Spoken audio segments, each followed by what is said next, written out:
Selamat siang, salam sejahtera Great People sekalian. Selamat datang di acara Great Day Connect. Apa kabar Great People semua? Semoga dimanapun Bapak Ibu Great People berada, diberikan kesehatan, keselamatan, dan juga kelancaran segala urusan. Sebelumnya perkenalkan saya Lala yang akan menjadi moderator untuk memandu jalannya acara webinar Great Day Connect kita pada hari ini, Selasa 22 April 2025. Kami senang sekali Bapak Ibu Great People dapat bergabung dan mengikuti webinar kami untuk membahas topik yang sangat menarik berjudul Optimalisasi Peran HR dalam Evaluasi dan Kepatuhan Pajak Perusahaan Pasca Laporan Tahunan. Bersama partner kita pada hari ini yakni dari Tax Academy Indonesia.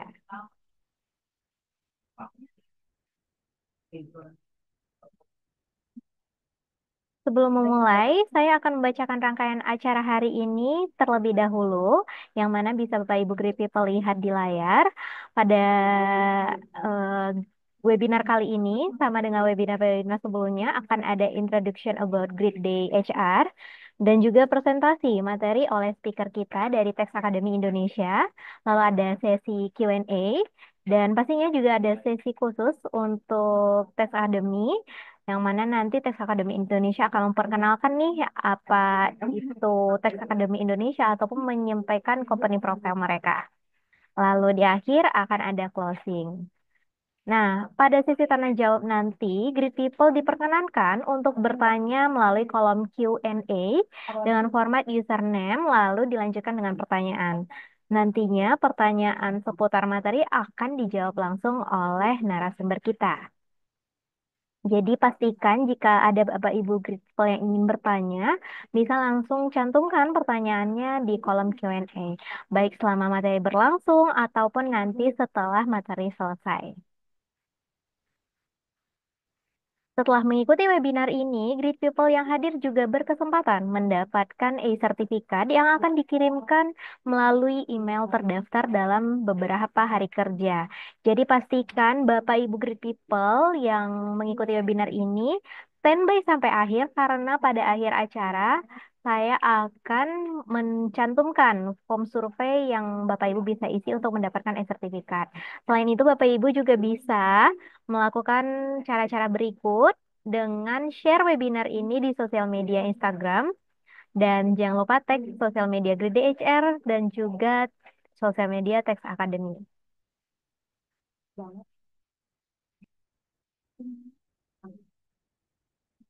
Untuk selanjutnya, Bapak Ibu Great People, sebelum kita masuk ke acara inti, izinkan saya untuk memberikan informasi sedikit mengenai Grid HR. Grid HR merupakan aplikasi HR untuk proses payroll dan HR yang terintegrasi, di mana Grid HR menyediakan solusi modern dan sederhana untuk membantu Anda mengurus penggajian, perhitungan pajak, data kehadiran, pengajuan cuti, dan reimbursement. Untuk fitur-fitur kita sendiri bisa Bapak Ibu Grid People lihat tertera di layar. Ada company and employee administration, attendance, leave dan overtime, serta payroll. Tidak hanya itu, kita juga mengembangkan beberapa fitur yang bisa Bapak Ibu lihat di layar ataupun nanti bisa Bapak Ibu eksplor lebih jauh dengan mengunjungi website kita di griddhr.com. Semua fitur-fitur ini kami kembangkan dan integrasikan khusus untuk memudahkan HR dalam melakukan pekerjaannya. Ini dia beberapa klien kita atau pelanggan yang sudah menggunakan Gride HR yang tersebar di beberapa industri. Saat ini Gride HR sudah dipercaya oleh lebih dari 4.000 perusahaan dan memiliki lebih dari 1 juta pengguna aktif. Pengguna kita juga sudah tersebar di beberapa industri yang mana bisa Bapak Ibu lihat di layar. Sekarang mari kita sama-sama saksikan video singkat untuk berkenalan lebih jauh dengan Gride HR. Silakan disimak Bapak Ibu Grid People. Pekerjaan HR jadi lebih mudah dengan Grid HR. Kelola data karyawan dan otomasi payroll dalam satu sistem. Grid DHR dilengkapi dengan berbagai fitur yang terintegrasi, sehingga meningkatkan efisiensi perusahaan dan produktivitas karyawan. Monitor kehadiran karyawan dengan teknologi face recognition dan geotagging. Tidak perlu khawatir akan kendala sinyal, karena Grid DHR menyediakan mode absensi offline. Seluruh laporan kehadiran dapat didownload dalam satu klik. Karyawan dapat mengajukan cuti dan lembur melalui aplikasi dengan fitur Workflow Approval. Pantau aktivitas kerja karyawan dengan akurat.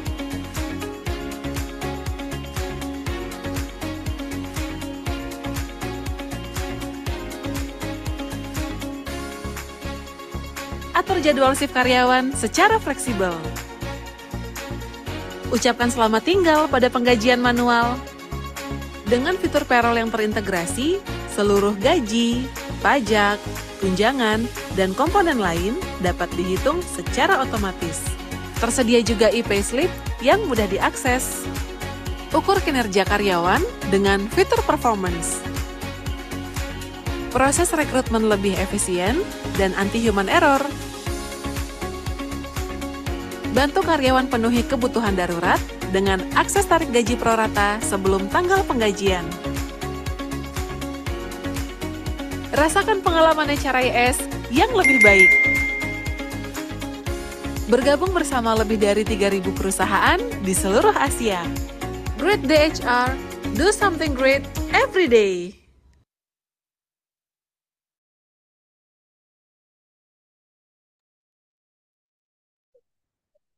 Nah, itu tadi pengenalan singkat mengenai Grid DHR. Khusus untuk Bapak Ibu Grid People, di bulan April ini, Grid DHR memberikan promo Power Up Business Bundle dan ada beberapa package yang bisa Bapak Ibu pilih. Ada package performance yang mana ada diskon 40% untuk mendapatkan akses gratis selama tahun-tahun untuk fitur pengukuran kinerja karyawan atau performance karyawan. Ada juga tracking package di mana ada diskon up to 40% untuk mendapatkan akses gratis selama 1 tahun fitur tracking karyawan. Nah, promo ini berlaku dengan syarat jumlah karyawan minimal 250 orang. Perlu diingat juga, Bapak Ibu Great People, promo ini memiliki waktu dan kuota yang terbatas, jadi jangan sampai di-skip begitu saja. Apabila Bapak Ibu Great People tertarik dengan promo ini, akan nanti saya cantumkan kontak yang bisa Bapak Ibu hubungi. Baik, Bapak Ibu Great People, sebelum mulai sesi presentasi, saya akan menyampaikan terlebih dahulu sedikit profil speaker kita pada hari ini, yakni Ibu Yurike Ismi Rianti S. Home. Ibu Yurike saat ini merupakan seorang HR Manager di PT Hansel Prima Asia atau dikenal dengan Flastex dan memiliki pengalaman lebih dari 10 tahun di dunia HR. Pastinya nanti Ibu Yurika akan berbagi wawasan beliau seputar peran HR dalam mendukung pelaporan pajak serta evaluasi dan kepatuhan pajak pasca pelaporan untuk stabilitas bisnis. Yang mana topik ini juga sangat-sangat relate dengan kondisi sekarang, mengingat bulan April merupakan bulan yang menjadi deadline pelaporan pajak tahunan perusahaan. Nah, kira-kira apa sih peran-peran HR yang sangat dibutuhkan di masa-masa seperti ini? Tentunya insight ini juga akan sangat bermanfaat bagi Bapak Ibu Great People, khususnya yang menjabat atau berkarir sebagai HR. Baiklah, tanpa berlama-lama lagi, saya akan menyapa terlebih dahulu pembicara kita pada hari ini, yaitu Ibu Yurika. Selamat siang, Ibu Yurika. Halo, halo, selamat siang. Great Selamat. people ya. Iya, betul Ibu. Kita manggilnya Great People, Ibu peserta pada hari ini. Oke, Ibu Yurike, apakah sudah siap untuk menyampaikan materi pada hari ini? oke, sudah siap. Baik, Ibu. Mungkin tanpa memperpanjang waktu, Ibu, kita langsung saja masuk ke sesi presentasi. Kepada Ibu Yurike, dipersilahkan. Oke, saya izin share screen dulu ya sebelumnya.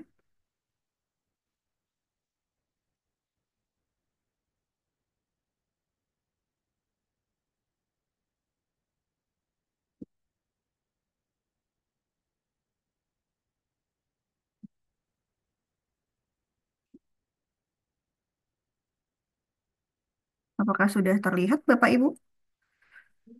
Sudah, Bu Yurka, sudah Sudah terlihat. ya. Oke. Salam kenal semuanya teman-teman di sini, Bapak Ibu. Karena di sini mungkin banyak HR praktisi juga ya. Jadi kita sekarang bahasnya seputar HR, tapi yang relate sama pajak nih. Oke, tak kenal maka tak sayang. Tadi sebenarnya untuk profilnya sudah di share ya sama Mbak Lala dari Great Day.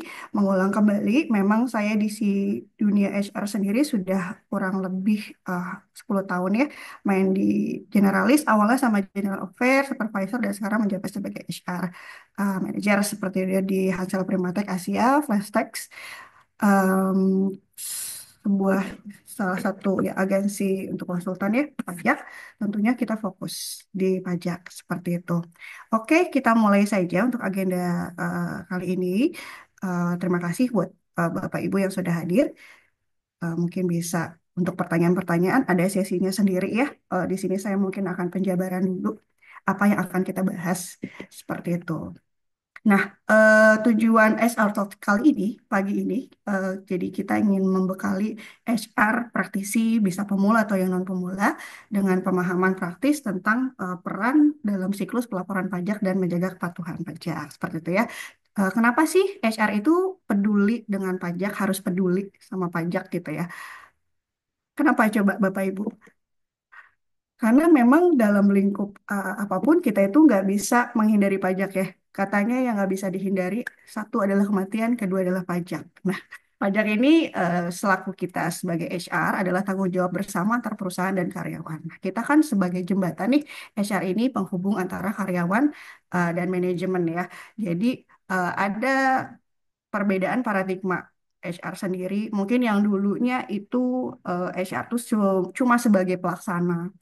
Sekarang kan sudah mulai ada apa ya perubahan paradigma HR itu sebagai strategic partner juga gitu ya, di mana bukan cuma nurutin tanda kutip nih, oh kata bos saya seperti ini, jadi kita ngikutin kata direktur seperti ini terus kita ngikutin. Jadi HR itu nowadays gitu ya punya harapan gitu ya untuk memberikan nilai tambah atau masukan-masukan sehingga yang terjadi di perusahaan adalah kondisi yang paling tepat atau sesuai. Jadi kita kasih advice, kita kasih uh, informasi-informasi yang dirasa bisa berdampak positif bagi perusahaan. Nah, seperti sales dan marketing nih teman-teman atau ibu bapak ibu ya. Jadi kalau sales marketing kan dia punya customer satisfaction. Nah, untuk HR sendiri kan juga pasti punya customernya siapa sih HR itu? Customer HR itu kan employee sama perusahaan ya. Jadi kita ini di tengah-tengah antara employee sama perusahaan, kita bikin win-win solusinya seperti apa? Sehingga kalau misalnya diriletkan ke pajak, jadi HR ini adalah penghubung antara karyawan dan tim finance pajak ya. Tim finance pajak ini dari perusahaan pastinya. Jadi setiap karyawan itu kan adalah subjek pajak ya. Ada subjek pajak, ada objek pajaknya juga. Nah, gimana nih kita ketemu tengah-tengahnya yang tidak memberatkan perusahaan, tapi juga tidak memberatkan employee atau karyawan ya.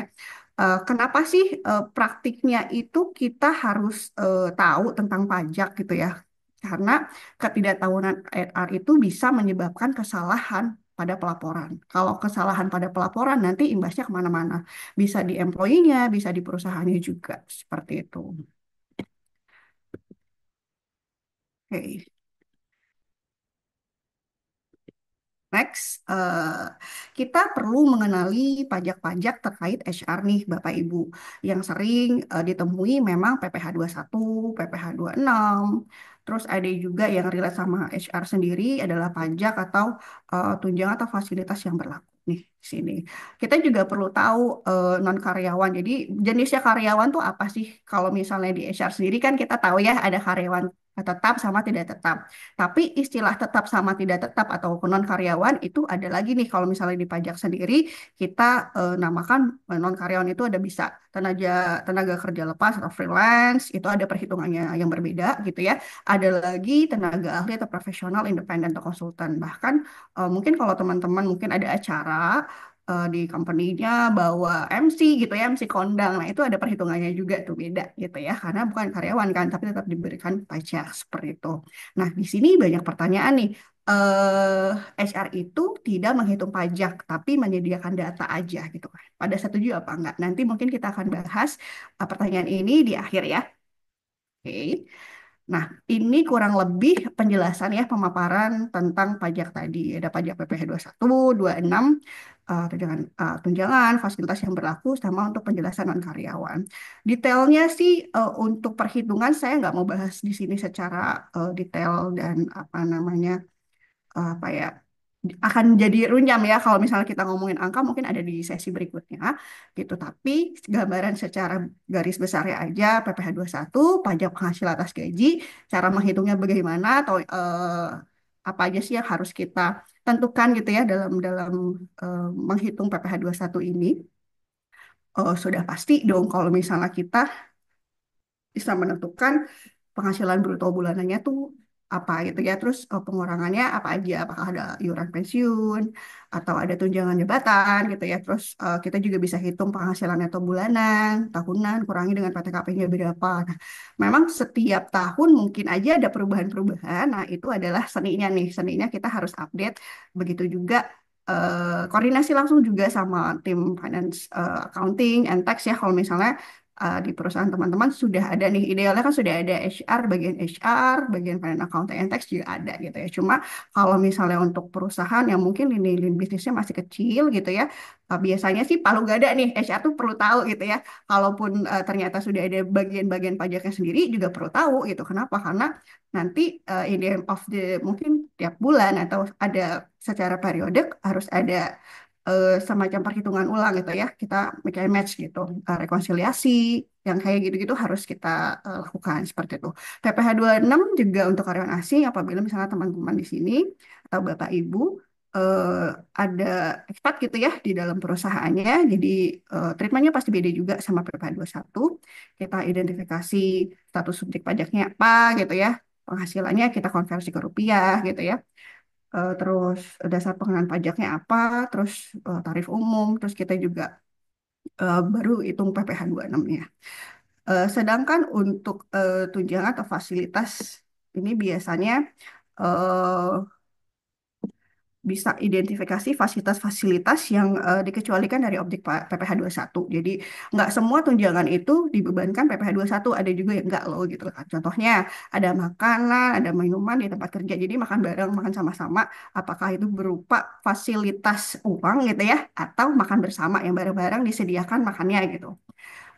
Bisa juga fasilitas tempat tinggal. Nah, untuk kendaraan juga kadang-kadang kan untuk leveling tertentu itu kita sediakan. Contohnya untuk managerial up disewakan gitu ya satu mobil gitu. Nah, itu perhitungannya bagaimana itu beda gitu ya. Ada juga fasilitas olahraga. Sedangkan untuk non karyawan, tenaga kerja lepas freelance, tenaga ahli, profesional independen atau konsultan itu kita by range ada angkanya ya. Jadi perhitungannya itu kalau misalnya ada per hari dia memang di hire untuk per hari atau harian itu misalnya kurang dari 450.000 itu tidak dikenakan beban PPh satu gitu ya. Dan seterusnya sampai misalnya ada penghasilan bulanan, misalnya dia konsultan kerjanya di perusahaan itu bulanan gitu ya. Dan misalnya gajinya lebih dari 4.500.000 itu dikenakan PPh satu atas seluruh penghasilan penggunaan tarif pasal 11 gitu ya. Tapi netonya dihitung 50% dari bruto. Jadi beda. Nah, ini memang agak pusing. Emang HR ngurusin ini juga ya gitu kan? Kan ada bagian pajak gitu ya. Kita perlu tahu at least. Makanya tadi di awal aku sempat sharing ya, kita sebagai HR jadi strategic partner tahu aja dulu deh. Nanti eksekusinya biar tahu atau salah. Karena kalau misalnya kita udah tahu penerapannya, misalnya nanti ada kesalahan atau salah hitung, kita tahu nih ada di mana miss-nya. Seperti itu. Nah, kalau tadi udah ribet-ribet ya gitu ya, sekarang peran praktis HR tuh dalam pelaporan pajak tuh apa aja gitu ya. Sebenarnya simpel banget ya HR di sini. Pertama update, provide, sama educate gitu ya. Update di sini apa yang diupdate? Udah pasti dong namanya HR, pasti kita mengupdate data karyawan. Dia punya NPWP atau enggak gitu ya. Status kawinnya, punya anak, punya anak satu, dua gitu ya. Tanggungnya berapa gitu kan. Nah, provide memberikan dokumen A1 tercetak. Nah, biasanya kan kalau misalnya mau lapor SPT, kita itu diharuskan ya memberikan A1 ini kita sebarin nih ke karyawan gitu ya. Bentuknya mau digital atau cetak. Kalau sekarang sudah di Cortex, jadi bisa enak gitu ya. bisa digunakan untuk karyawan itu bisa lapor SPT seperti itu. Nah, apabila di pelaporannya masih banyak karyawan yang butuh edukasi, kita perlu edukasi pelaporan pajak pada karyawan yang memerlukan seperti itu. Nah, kalau dari judul kan pasca ya, pasca pelaporan kita harus bagaimana? Tapi untuk pelaporan pajak ini kan berulang ya, Bapak Ibu. Jadi yang kita lakukan di akhir di paskanya itu pasti akan muter lagi nanti sebelum pelaporan kita harus bagaimana ya. Ada evaluasi. Nah, apa sih yang perlu dievaluasi seperti itu? Nah, mungkin kita mulai dulu dari sebelum pelaporan. Kalau misalnya sebelum pelaporan, to-do list-nya HR tuh apa aja gitu kan. Di sini yang pertama secara praktis ya, HR itu pasti harus validasi data karyawan. Apa yang perlu divalidasi tadi NPWP, NIK, status PTKP, gaji bulannya, dan seterusnya. Memastikan rekap gaji, tunjangan itu tercatat, menyusun dokumen yang diperlukan juga untuk diinput. Nah, di sini memang, oh simple ya, cuma gini doang gitu ya. Tapi yang perlu kita titik beratkan atau kita fokuskan adalah memastikan rekap gaji tunjangan tercatat ini bisa akurat gitu ya. Bagaimana sih supaya supaya kita bisa memastikan rekap gaji yang kita input gitu ya, atau kita serahkan ke finance accounting atau kita recap itu tercatat secara akurat. Nah, udah pasti datanya NIK, NPWP, status PTKP, gapoknya berapa, dia punya tunjangan apa aja, karena mungkin setiap level ada beda-beda nih tunjangan yang didapatkan gitu ya. Ada THR, bonus, komisi, iuran, BPJS, dan sebagainya. Setelah itu kita rekap nih perhitungan brutonya berapa dalam setahun. Dari gapoknya dalam setahun berapa, tunjangan tetapnya berapa, tidak tetapnya berapa gitu ya. Bonus, THR, uang lembur, penghasilan lain, natural, komisi, fee, dan lainnya. Seperti itu. Kita juga bisa kurangi penghasilan bruto itu dengan biaya jabatan, iuran BPJS, terus kita bisa tentukan PTKP-nya berapa persen, terus kita bisa hitung PKP DSB. Balik lagi, kok HR sih yang hitung gitu ya? Ini HR yang hitung atau ada departemen sendiri sih yang harus ngitung gitu ya? Gak apa-apa, saya mungkin informasikan aja secara gambaran besar di sini memastikan rekap gaji dan tunjangan tercatat. Kenapa sih? Karena gaji itu kan nggak semua orang bisa lihat ya. Mungkin kalau misalnya teman-teman di Departemen Finance Accounting and Tax gitu ya mau support, oh nggak apa-apa nih gajinya saya taxnya saya aja nih yang keep gitu ya. Yang penting kamu kasih recap gajinya berapa. Nah itu kan sifatnya confidential ya Bapak Ibu. Mungkin teman-teman di sini, Bapak Ibu di sini sudah familiar lah dengan confidential data ini yang harus kita keep gitu ya. Jadi HR itu at least bisa sedikit memahami bagaimana perpajakan yang relate terhadap HR gitu ya. Dengan datanya yang harus kita jaga ya udah berarti dari recap gaji seperti ini yang harus kita siapkan seperti itu ya. Nah, kendalanya yang banyak ditemukan mungkin beda perusahaan beda nih treatmentnya. Ada yang masih menginputnya sebagai manual ya, biasa ada di Excel gitu ya, atau sudah masuk ke sistem gitu. Nah, kalau misalnya sudah di sistem itu enak ya, lebih terintegrasi gitu ya. Kadang-kadang di sistem juga sudah bisa langsung update terhadap perubahan-perubahan kebijakan gitu ya, bisa bisa langsung integrasi misalnya ada perubahan-perubahan status gitu ya, tanggungan itu bisa sangat memudahkan. Tapi untuk mungkin beberapa perusahaan yang masih manual itu biasanya lewat file Excel pakai rumus ya itu juga nggak apa-apa gitu. Yang penting kita tahu nih, oh rumusnya dari sini dari sini dari sini seperti itu ya. Nah, tadi sebelum pelaporan, sekarang selama pelaporan nih. Nah, selama pelaporan apa sih yang harus kita lakukan? To-do list-nya apa gitu ya? Udah pasti koordinasi dengan tim finance sama pajak ya. Yang kedua, support karyawan yang bingung lapor SPT nih, teman-teman. Kok yang bingung lapor SPT kenapa ke HR kan bagiannya bagian ada bagian pajak, tapi kan tetap aja kita kan customer kita kan karyawan ya. Jadi sebisa mungkin kita bisa support ya untuk teman-teman di di company kita gitu ya. Bahkan sebelumnya sebenarnya kalau misalnya idealnya setiap tahun itu bisa bisa mengadakan mungkin semacam edukasi, semacam sosialisasi ulang terhadap bagaimana sih cara lapor SPT yang baik dan benar gitu ya. Kalau ternyata HR aku belum tahu nih, aku belum bisa sosialisasi, bisa diundang nih untuk perwakilan dari KPP. Biasanya sih mau untuk memberikan penyuluhan-penyuluhan seperti itu.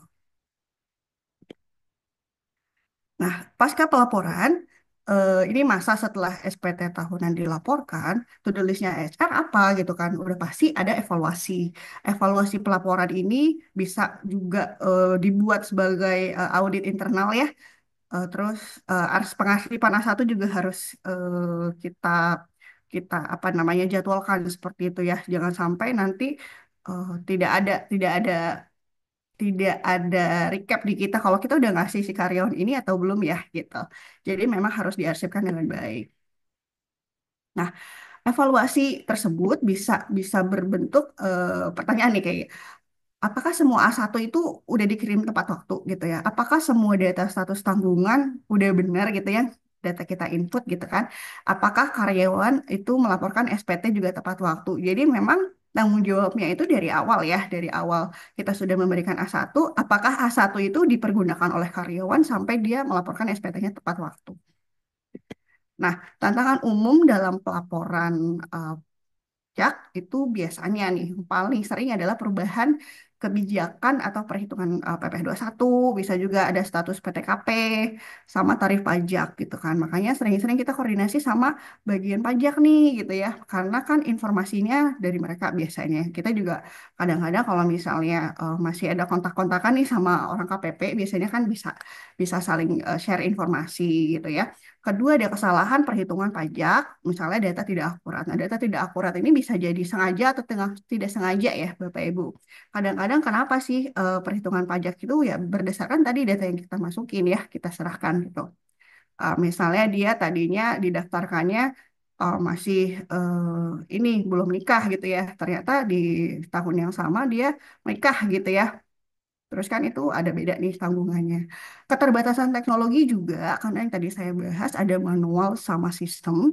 Itu memang secara manual kita SDM-nya yang harus di improve ya, di apa namanya diberikan apa namanya tadi informasi-informasi terkait update perpajakan seperti itu ya, perhitungannya apakah benar atau tidak gitu kan. Sedangkan kalau misalnya sistem, karena sistem biasanya sudah ada formulanya-formulanya sendiri, jadi tetap harus dimonitoring ya. Nah, ketidaksesuaian antara laporan internal sama eksternal. Nah, ini juga nanti relate sama koordinasi antara HR dan tim Finance Accounting Tax Department biasanya. Nah, solusi praktisnya apa sih? Kalau misalnya dalam pelaporan pajak ini kan banyak ya challenge-challenge. Mungkin ini adalah 4 di antara banyak ya puluhan tantangan umum gitu ya. Tapi solusi praktisnya di sini bisa menerapkan sistem otomasi pajak. Nah, sistem perahkan lunak akuntansi payroll itu biasanya sudah ada nih sistem di HRIS ya. Yang relate juga sama perpajakan gitu kan. Kita juga bisa otomasi pelaporan secara langsung berdasarkan data yang telah dimasukkan sebelumnya. Terus juga bisa meng-on-kan notifikasi atau tenggat waktu pelaporan pajak atau misalnya ada perubahan regulasi yang terbaru. Nah, metode pengumpulan dan pembaruan data juga diperlukan. Itu kenapa? Agar bisa data karyawan itu bisa terintegrasi dan up to date seperti itu. Nah, studi kasus di sini ini yang sering ya, sering banget studi kasus seperti ini. Misalnya dalam satu perusahaan, perusahaan tersebut tidak menyerahkan bukti potong ke 20 karyawannya. Bukti potong itu yang tadi format satu ya, karena datanya nggak lengkap gitu kan. Jadi HR nggak bisa keluar nih, soalnya datanya nggak lengkap, jadi dia nggak dicetak gitu misalnya ya. Nah, akibatnya apa? Karyawan itu akan bingung, lapor SPT pribadi gimana nih? Kok bukti potongnya nggak ada gitu? Kok kemarin HRD nggak ke ini ya? Terus tim HR itu akan dinilai tidak siap gitu ya dan menurunkan reputasi internal HR. So, apa sih yang bisa HR lakukan lebih baik? Nah, yang bisa kita lakukan ya karena kita main di data ya, pasti kita update data karyawan dan periksa kelengkapannya, udah pasti. Makanya kalau baik ya, alangkah lebih baik kalau misalnya data karyawan mungkin di perusahaan A dan B mungkin beda treatmentnya. Cuma idealnya mungkin dalam 1 tahun sekali ada update data karyawan. Jadi blasting aja apabila ada karyawan yang ada update gitu ya. Misalnya kakaknya jadi nambah gitu ya, kakak keluarganya jadi nambah 1 orang gitu kan, atau pemisahan kakak gitu kan, itu bisa bisa langsung report aja ke HR karena data kan kita yang pegang ya. Lakukan sosialisasi ulang terkait pelaporan pajak. Nah, ini juga bisa digunakan caranya preventif gitu ya sebelum masa pelaporan. Kita sosialisasi, bisa undang mungkin perwakilan KPP cabang terdekat gitu ya sama company Bapak Ibu untuk melakukan penyuluhan pajak. Bisa online, bisa offline gitu ya. Itu disesuaikan aja sama apa namanya kebutuhan seperti itu. Nah, bisa koordinasi dengan baik dengan tim finance atau pajak perusahaan sebelum masa lapor SPT. Jadi kayak oh dokumennya apa nih yang kurang gitu ya. Udah berapa persen yang ke input yang kayak gitu. Kita lintas lintas koordinasi HR sama departemen finance accounting taxnya juga harus diperbaiki seperti itu. Nah, bagaimana sih HR ini menjaga kepatuhan jangka panjang? Nah, balik lagi nih, pasti karena kita relate sama data. Nah, data ini harus kita update ya. Sosialisasi pajak setiap awal tahun yang tadi saya sempat sharing, bisa update prosedur onboarding karyawan baru gitu ya. Jadi kalau misalnya ada karyawan-karyawan baru, treatmentnya seperti apa, kita jelaskan seperti apa gitu ya. Mungkin, oh karyawan baru belum punya NPWP gitu ya. Sampai sampai nanti dia bikinnya. Nah, jangan nunggu-nunggu. Kalau misalnya yang belum punya NPWP, ya disegerakan aja untuk punya NPWP. Karena perhitungannya akan beda ya, Bapak Ibu ya. Kalau misalnya karyawan ini belum punya NPWP, akan ada kenaikan 20%. Nah, kita menyimpan dokumennya bisa juga secara digital. Makanya tadi kalau udah semua by system itu enak ya Bapak Ibu. Next ada kolaborasi HR, Finance, Accounting, Tax secara berkala, periodik gitu ya. Nah, kalau misalnya resiko HR apabila abai pajak itu biasanya yang sering terjadi adalah pemberian form A1 yang terlambat gini ke karyawan. Sehingga karyawan nggak bisa lapor SPT. Kalau misalnya karyawan nggak bisa lapor SPT, nanti akan ada sanksi pribadi gitu ya. Terus data misalnya nggak akurat, bisa aja ada potensi audit BJP. Itu jangan sampai reputasi perusahaan jadi turun, terus perusahaan dianggapnya nggak taat akuran gitu. Nah, ini koordinasi HR dan finance tax ya, Bapak Ibu. Kita pertama perlu tentukan dulu nih peran sama tanggung jawab masing-masing. Tanggung jawab yang clear. Jadi sampai batas mana HR itu harus support gitu ya. Finance dari batas mana, sama tax batas mana. Nah, idealnya HR itu kan menyediakan data karyawan, terus penghasilannya berapa, tunjangannya berapa, potongannya berapa. Nah, kenapa sih datanya semua di HR? Karena kan kita kita yang pegang data karyawan, eh, pajak sendiri memang kita bebankan sebenarnya kalau dari historical itu dari awal tuh kita udah main nama pajak loh Bapak Ibu. Jadi pertama waktu rekrut karyawan kita kan ngiklan ada rekrutmen, kita juga draft kontrak kita yang bikin kan. Jadi perlu tahu nih dia punya gapoknya berapa, tunjangannya berapa gitu ya. Nah, saat karyawan aktif juga dia jenis karyawannya apakah kontrak, apakah permanen gitu ya, fasilitasnya apa yang melekat gitu kan, kebijakan tunjangannya seperti apa, misalnya nanti dia diagendakan untuk training atau developmentnya seperti apa gitu ya. Nah itu tuh kan udah punya porsinya masing-masing ya. Misalnya nanti pun ada karyawan yang resign atau pensiun atau bahkan meninggal, itu juga akan relate sama pajak. Pesangonnya apakah sekaligus, apakah berkala. Nah itu kan based on datanya kita yang mengolah. Nah, sedangkan finance biasanya mengelola pembayaran gaji dan pajak nih, termasuk menyediakan misalnya ada bukti transfernya dan membuat kan laporan keuangan, laporan kas dan sebagainya. Sementara tax ini menghitung pajaknya, menghitung PPh 21-nya, menyusun SPT masa dan tahunan, terus memastikan kalau misalnya kepatuhan pajak ini sesuai dengan regulasi pajak yang berlaku. Nah, perlu adanya rekonsiliasi data secara periodik.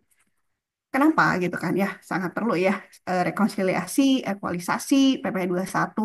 Tujuannya tuh apa sih? Kita tuh perlu mencocokkan gitu ya objek-objek pajak ya PP21 itu kan perlu dicatat dalam laporan keuangan. Terus dengan SPT terlapor. Dengan tujuannya itu untuk memastikan kebenaran dari setiap data yang dilaporkan dalam SPT gitu. Nah, rekap PPh satu ini direkap kan selama 1 tahun, terus ada kita melakukan rekonsiliasi biaya yang ada di tim accounting. Biasanya ada pencocokan data nih. Nah, yang biasanya terjadi kadang-kadang tuh contohnya gini, kayak HR punya recap nih dalam 1 tahun saya sudah menggaji gitu ya, mengeluarkan gaji contohnya 12 M untuk semua karyawan dalam setahun gitu kan. Tapi kenapa nih di accounting kok tertotalnya jadi 13 M? Berarti 1 M-nya itu dari mana gitu kan? Itu yang harus ditemukan. Data gaji ini harus klop, harus sesuai gitu ya. Jika enggak, kalau nggak sesuai bahaya. Nanti bisa ada pemeriksaan, jadi temuan gitu ya. Nah, itu kadang-kadang tuh HR yang penting saya tahunya dia gajinya sekian, ya udah data saya benar. Padahal kan mungkin dalam setahun itu dia ada contoh, ada tunjangan melahirkan gitu ya, ada tunjangan-tunjangan yang tidak disertakan di awal. Nah itu perlu perlu ada koordinasi nih antara HR, Finance, Tax-nya seperti itu.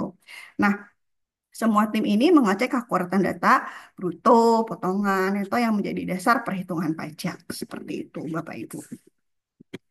Nah, bagaimana sih HR ini mengevaluasi pasca pelaporan untuk stabilitas bisnis? Nah, sekarang kita relate ke perusahaan. Nah, evaluasi ini bisa menjadi dasar perbaikan kebijakan kompensasi, tunjangan, dan strategi keuangan nih, kepatuhan di tahun-tahun berikutnya. Nah, kita perlu mengidentifikasi peluang dan tantangan pelaporan tahun sebelumnya seperti apa. Jadi, sebelumnya ketemu misalnya di sini gitu ya, itu bisa kita bikin keputusan yang lebih strategis untuk tahun depan seperti itu. Contohnya kita bisa mengevaluasi contohnya beban pajak karyawan dan perusahaannya. Kita bisa menghitung-hitung nih mana yang lebih menguntungkan untuk kedua belah pihak. Misalnya apakah perlu untuk restrukturisasi tunjangan, benefit, reimbursement, seperti itu ya. Terus kita juga contohnya bisa memberikan rekomendasi-rekomendasi strategis kepada manajemen terhadap tantangan atau masalah yang ditemukan. Contohnya ini hal kecil aja nih contoh. Misalnya data penghasilan lembur belum masuk, padahal itu adalah objek pajak nih, Bapak Ibu. Nah, dampaknya itu kan ada potensi kekeliruan pelaporan seperti itu. Nah, rekomendasi strategis dari HR yang bisa kita suggest begitu ya ke manajemen bisa sinkron payroll dan time sheet-nya. Yang kedua, misalnya ada eh, dalam satu company belum semua karyawannya punya NPWP. Nah, dampaknya potongan pajak akan lebih besar. Yang tadi mungkin sempat saya share itu 20% ya. Jadi biasanya pengalian 100%, ini pengaliannya 120%. Jadi lumayan nih potongan pajaknya. Nah, rekomendasi strategisnya apa? Program bantuan pengurusan NPWP gitu. Nah, kita bisa arahkan gitu ya. Apalagi kalau sekarang sudah bisa online itu lebih enak. Kesimpulannya apa? Di sini memang HR itu kan memang bukan ahli pajak ya, tapi punya peran kunci. Jadi kita pastikan data tuh akurat, A1 bisa tersampaikan tepat waktu. Kita juga bisa lakukan evaluasi pasca pelaporan. Kita bangun budaya patuh pajak itu merupakan satu usaha untuk membuat perusahaan stabil. Nah, HR yang paham pajak adalah aset, bukan hanya pelaksana administrasi. Begitu dari saya, Bapak Ibu, saya kembalikan ke Mbak Lala. Baik, terima kasih banyak Bu Yurika atas pemaparan materinya. Cukup jelas sekali juga dari Bu Reka, Ibu Yurika sangat rinci juga tentang apa saja yang hal-hal atau faktor-faktor yang akan dihadapi oleh HR terkait proses pelaporan pajak perusahaan ini. Mungkin dari saya izin untuk talking points juga ya Ibu ya. Untuk HR itu memiliki peran penting dalam mendukung pelaporan pajak, terutama dengan memastikan data karyawan akurat, mensosialisasikan pelaporan pajak, dan mendistribusikan dokumen seperti Form A1 itu tepat waktu. Walau HR bukan ahli pajak, kolaborasi erat dengan tim finance dan tax itu sangat krusial untuk mencegah kesalahan pelaporan pajak dan menjaga reputasi perusahaan. Nah, evaluasi pasca pelaporan dapat dimanfaatkan HR untuk memperbaiki sistem kompensasi dan strategi kepatuhan di tahun berikutnya. Otomatisasi proses dan integrasi data melalui sistem digital seperti HRIS itu dapat menjadi solusi praktis menghadapi tantangan kepatuhan pajak. Seperti itu, Bapak Ibu Great People. Nah, jika Bapak Ibu Great People memiliki pertanyaan terkait materi yang baru saja disampaikan oleh Ibu Yurike, bisa ditanyakan melalui fitur Q&A dengan format nama dan diikuti oleh pertanyaannya. Nah, nanti pertanyaan-pertanyaan yang disampaikan akan secara langsung dijawab oleh Ibu Yurike sendiri di sesi Q&A nanti. Nah, Bapak Ibu sambil menunggu pertanyaan yang masuk dan sebelum memasuki sesi Q&A, seperti yang saya sudah mention di awal, kalau nanti akan ada promotional section yang akan diisi oleh tim Tax Academy. Nah, mungkin saja Bapak Ibu Great People yang hadir di webinar ini pasti cukup penasaran terkait company profile dari Tax Academy Indonesia. Yang mana mungkin saja Tax Academy Indonesia ini menyediakan penawaran-penawaran atau mungkin layanan-layanan yang dapat menjawab permasalahan bisnis Bapak Ibu Great People, khususnya seperti terkait pajak, pelaporan pajak, dan hal-hal yang menyangkut pajak perusahaan ataupun pajak karyawan seperti itu. Nah, lebih jelas seputar Tax Academy Indonesia selanjutnya akan disampaikan oleh tim Tax Academy sendiri, yaitu yang nanti bisa Bapak Ibu simak sama-sama. Pada tim Tax Academy dipersilahkan.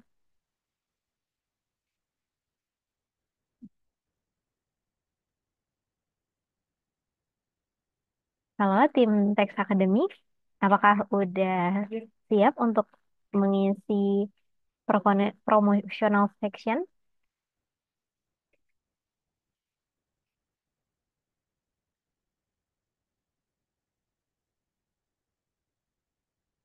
Baik, Mbak, dipersilahkan. Halo, sebelumnya terima kasih untuk waktunya kepada tim Great Day.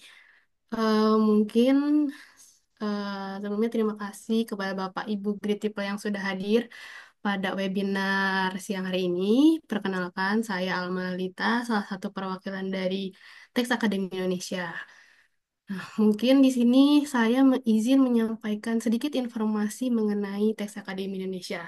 Mungkin Bapak Ibu Great People di sini yang hadir, ada yang penasaran apa sih Tax Academy Indonesia ini? Nah, jadi Tax Academy Indonesia ini merupakan lembaga kursus dan pelatihan di bidang perpajakan. Kami menyediakan program edukasi perpajakan seperti brevet pajak AB, brevet pajak C, kursus singkat perpajakan, in-house training perpajakan, ada juga bimbel OSKP, dan yang paling baru kami mengadakan kelas akuntansi untuk bisnis. Nah, jadi apabila Bapak Ibu Great People yang ingin tahu lebih detail mengenai Tax Academy Indonesia, bisa kepoin eh, Tax Academy Indonesia melalui sosial media, Instagram, LinkedIn, ataupun yang lainnya, ataupun melalui website kami di taxacademy.id. Nah, saya izin share screen terlebih dahulu.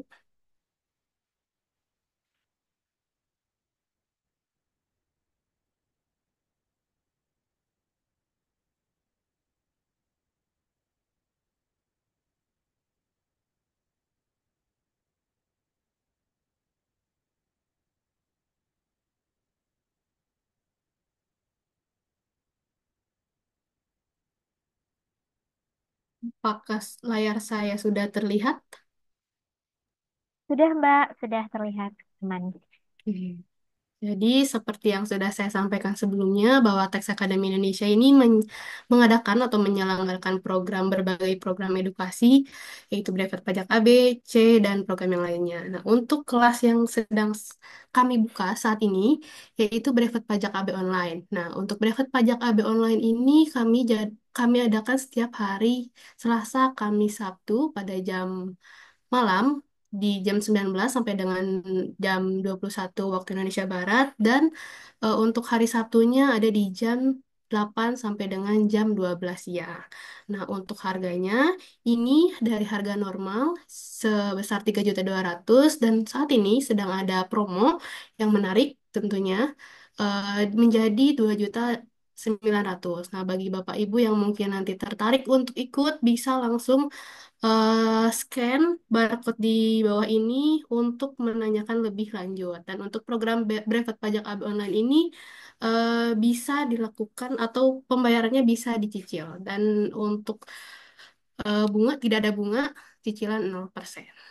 Oke, selanjutnya tadi sebelumnya saya sampaikan bahwa Tax Academy Indonesia mengadakan brevet pajak AB online dan ada juga brevet pajak AB offline. Nah, untuk offline ini kami adakan di head office kami di Alam Sutera Tangerang dan ada juga di kantor cabang kami yaitu di Makassar dan Solo. Nah, untuk yang di Alam Sutera Tangerang, harganya itu sebesar 3.500.000. Dan ada diskon tentunya khusus untuk Bapak Ibu Great People yang hadir pada hari ini itu diskon sebesar 200 jadi 3.300.000.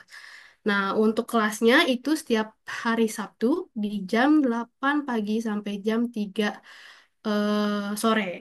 Dan untuk fasilitasnya kita ada free modul dan juga tentunya mendapatkan sertifikat baik itu digital ataupun hard copy.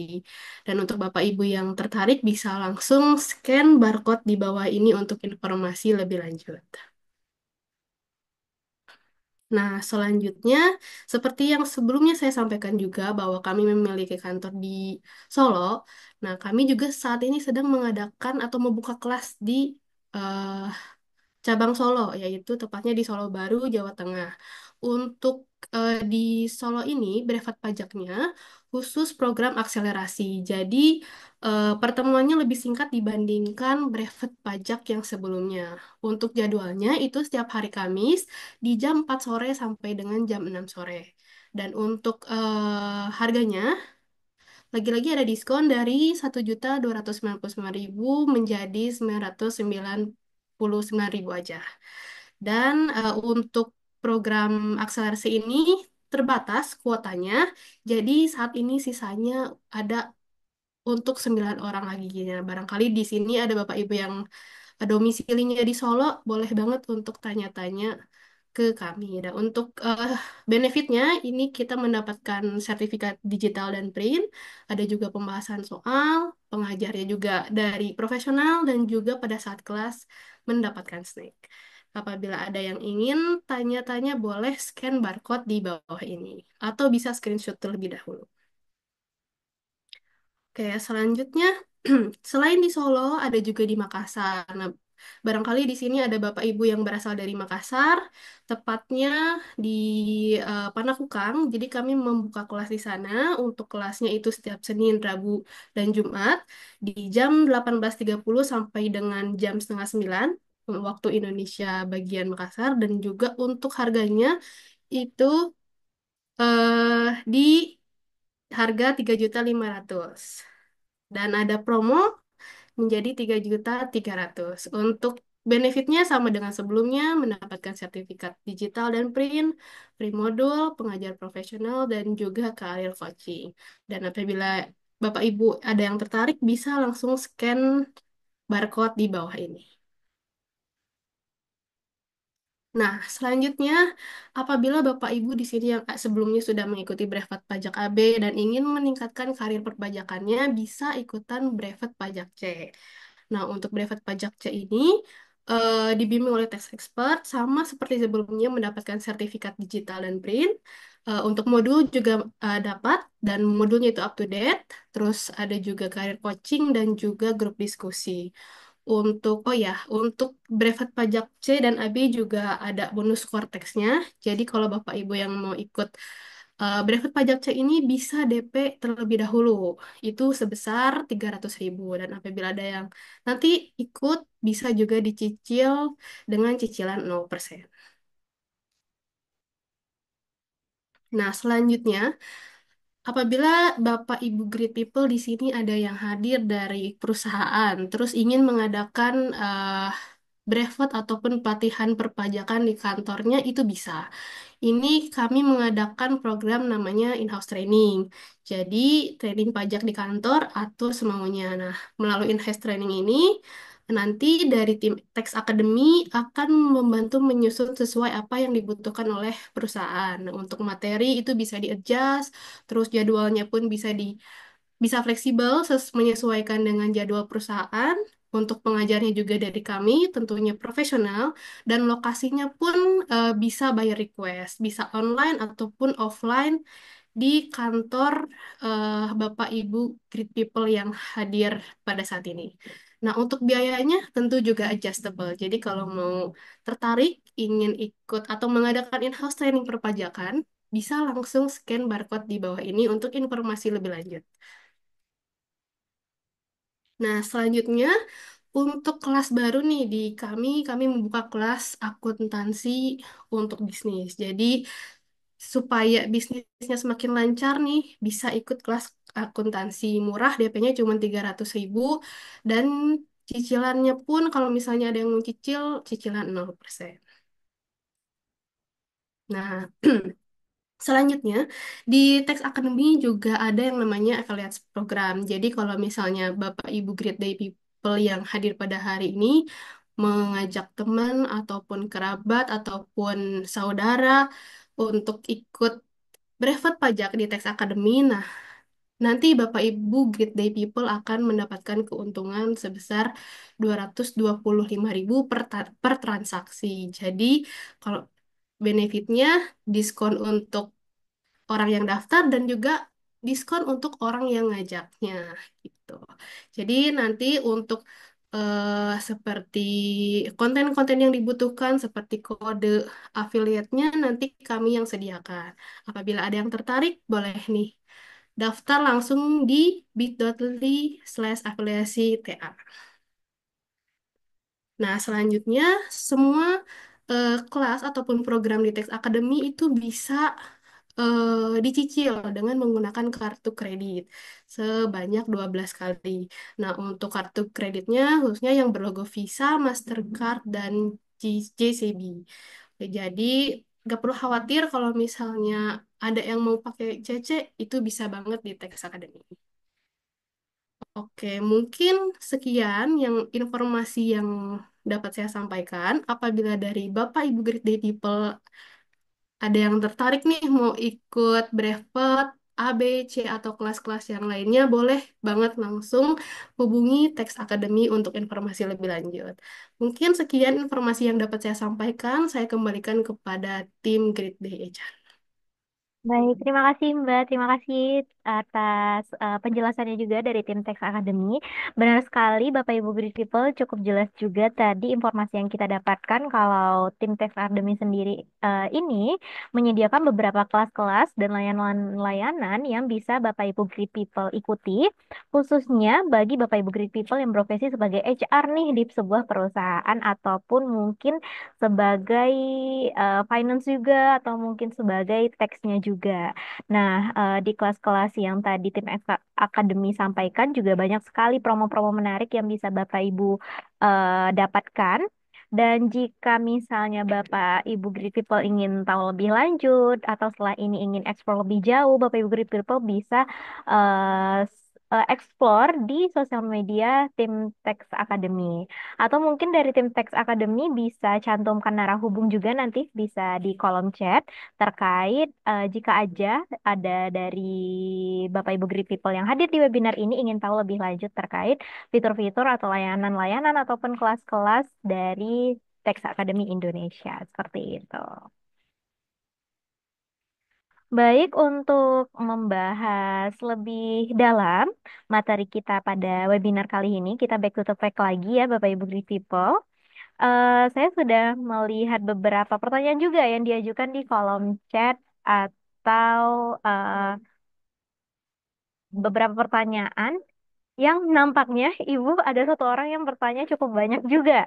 Namun pastinya di sini saya juga akan memilih lagi atau mengkurasi lagi pertanyaan-pertanyaan yang setidaknya relate nih dengan materi kita pada hari ini sehingga harapannya materi kita pada hari ini tuh bisa dieksplor lebih dalam ataupun kesannya juga lebih mendalam nih kepada Bapak Ibu Great People pada hari ini.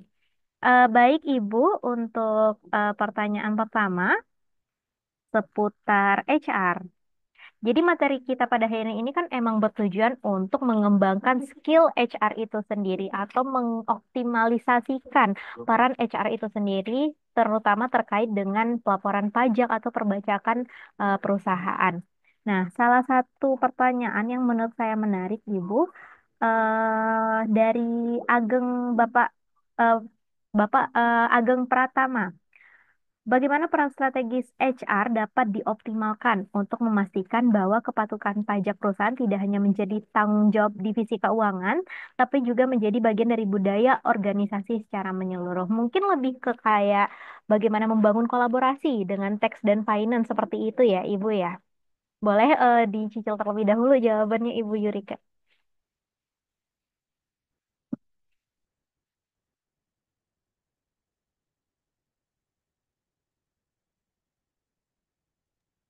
Oke, iya, saya baru lihat dari atas, lumayan ya. Tadi ada Pak Vicky, mungkin nanti saya coba akan jawab ya mungkin satu atau dua pertanyaan.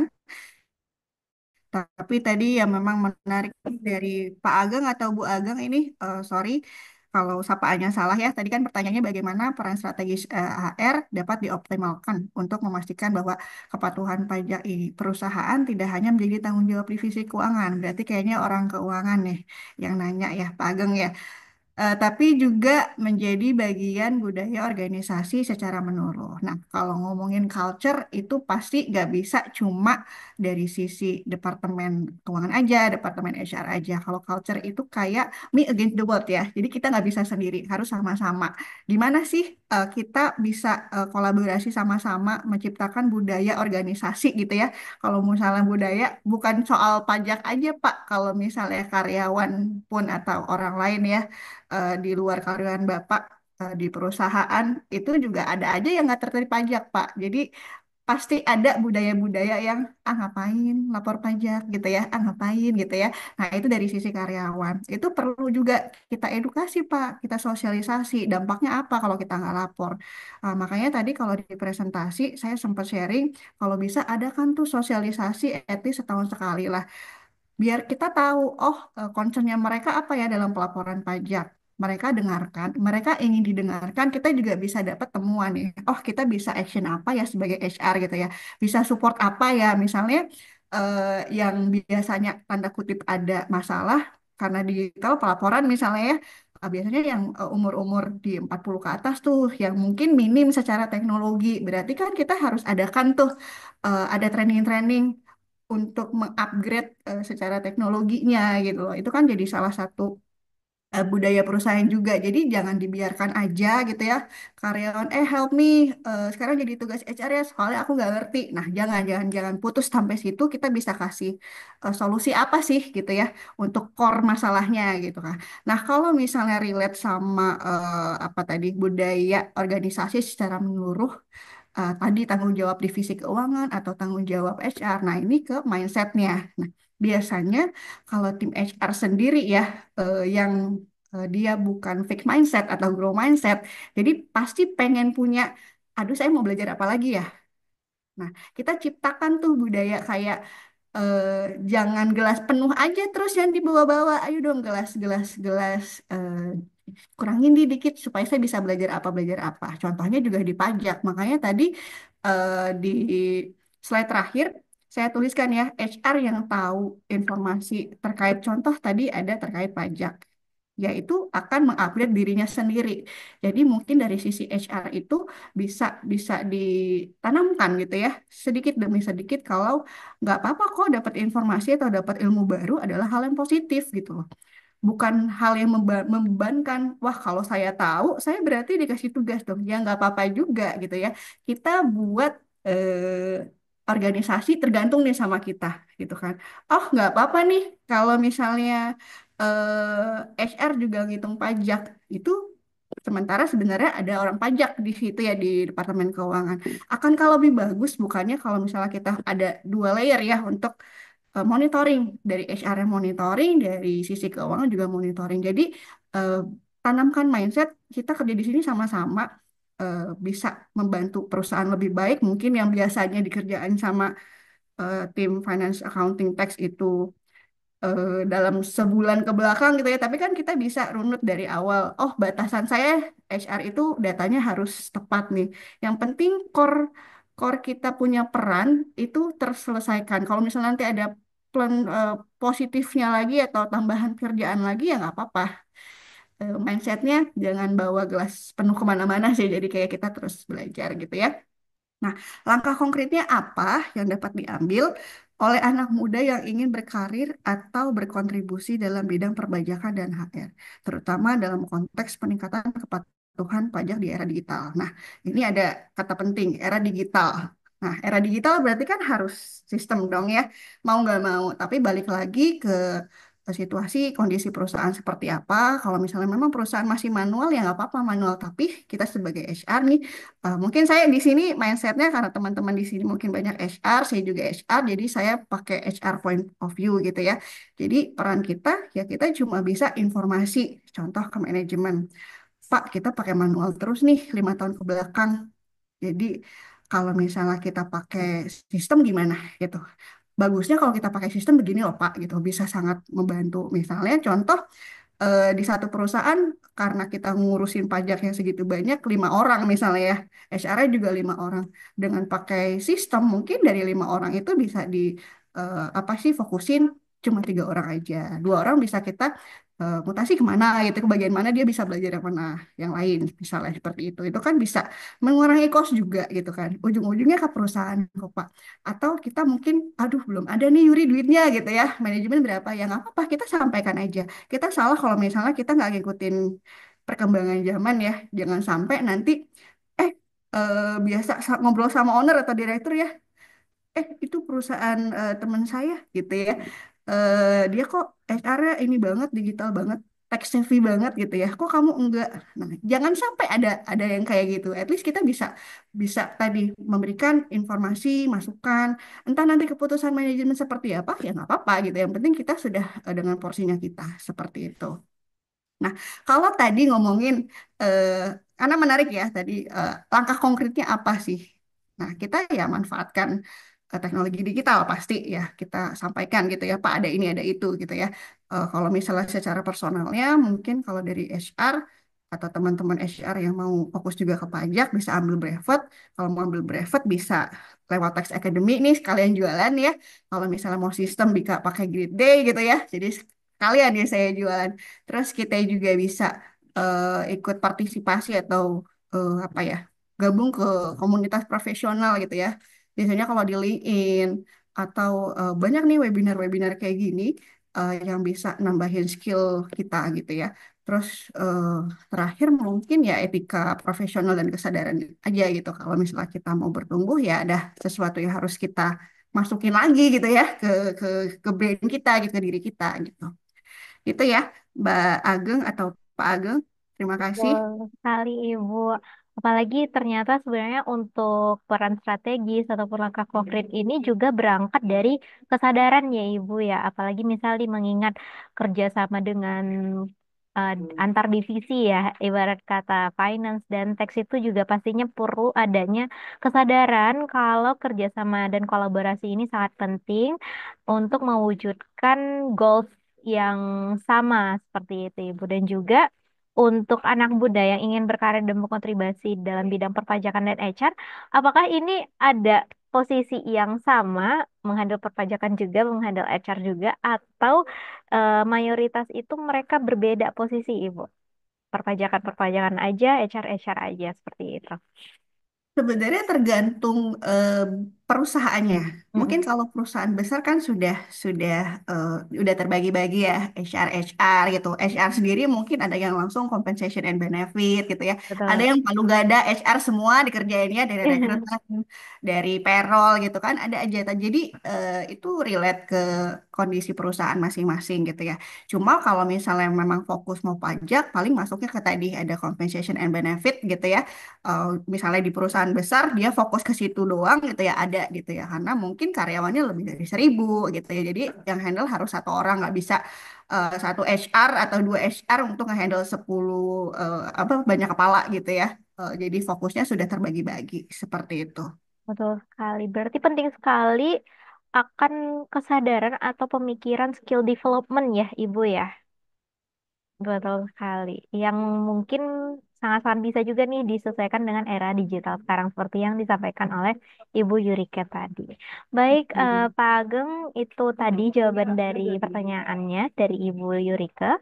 Selanjutnya, Ibu untuk pertanyaannya juga seputar HR. Mungkin ini jadi simpang siur juga nih. Dan mungkin perlu disampaikan juga di webinar ini dari Ibu Junika Fitri, apakah HR harus atau wajib membantu pelaporan SPT tahunan karyawan? Kalau tadi kita berbicara terkait laporan pajak perusahaan, nah untuk pelaporan SPT tahunan karyawan, kira-kira apakah HR ini juga mengambil peran, Ibu? Seperti itu. Oke, memang banyak sekali aku jawab ya. Terima kasih pertanyaannya, Mbak Junika Fitri. Memang ada di salah satu list yang ingin aku sampaikan memang ya di sini ya. Apakah HR harus melakukan pelaporan SPT tahunan para karyawan? Memang kan kalau ranah HR itu kita supporting ya. Tapi supporting juga kita harus tahu batasan-batasan. Nah, untuk pelaporan SP tahunan itu bukan tugasnya kita. Tugasnya kita adalah mengedukasi bagaimana caranya, tutorialnya seperti apa gitu. Nah, itu adalah perannya kita. Nah, kalau misalnya mau relate ke peraturan, nah setiap apa ya orang yang punya NPWP dia itu harus wajib melaporkan SPT tahunannya. Nah, mau agennya siapa yang melaporkan? Nah, itu kan kembali lagi ke pribadi nih. Misalnya, kalau misalnya saya HR gitu ya, ada satu karyawan yang udah sepuh banget nih, ini pengalaman soalnya udah sepuh banget mbak, aku nggak bisa bukanya dan segala macam, handphone aku nggak ini nggak bisa buka ini, mau pakai laptop nggak ada. Nah kadang itu kan kadang-kadang kita ada jiwa people-nya ya, maksudnya ya udah tapi saya bantu ya gitu. Tapi kalau misalnya untuk dijadikan apakah harus tanda kutip adalah kewajiban kita sehingga waktu A1 form bukti lapor pajak yang kita sharing ke karyawan itu kita sudah kolek gitu ya, terus kita juga yang mengerjakan itu bukan, itu salah kaprah berarti. Kalau dimintakan tolong mungkin ada tuh sebagian orang yang mungkin dengan concernnya mereka apa, kita bisa bantunya sampai mana gitu. Cuma ya tadi bagusnya kan memang kita prevent ya untuk supaya bisa itu diapain gitu kan. Ada sosialisasi ya, balik lagi ke tadi materi ya. Jadi dikembalikan nih ke pribadinya masing-masing. Kalau misalnya nggak keberatan misalnya karyawan cuma 20 terus nggak apa-apa kah aku aja yang kerjain eh, daripada misalnya ya nanti nggak lapor pajak pas segala macam ya itu dikembalikan, tapi kalau ditanya apakah harus ya enggak gitu, nggak harus, bukan kita ya, bukan tugasnya kita. Seperti itu Mbak Junika Fitri, semoga terjawab ya.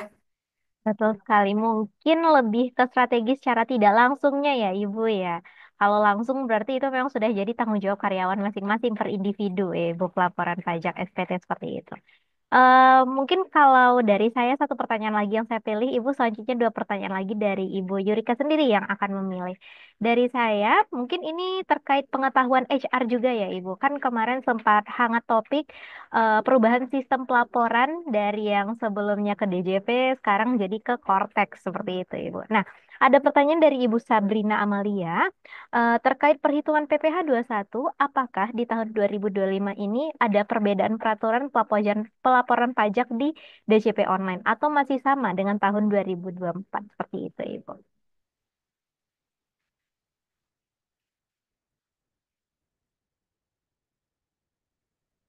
Sorry, saya mau baca pertanyaan tidak ada ya dari Mbak Sabrina.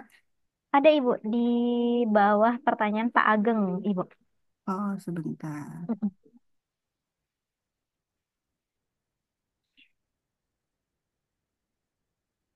Wah sudah banyak sekali ya pertanyaannya. Betul sekali, Ibu. Oke, sebentar ya, saya ini dulu manjat dulu. Pak Ageng. Tadi masih less than 10, sekarang sudah banyak nih. Dari 18 pertanyaan, Ibu. Iya,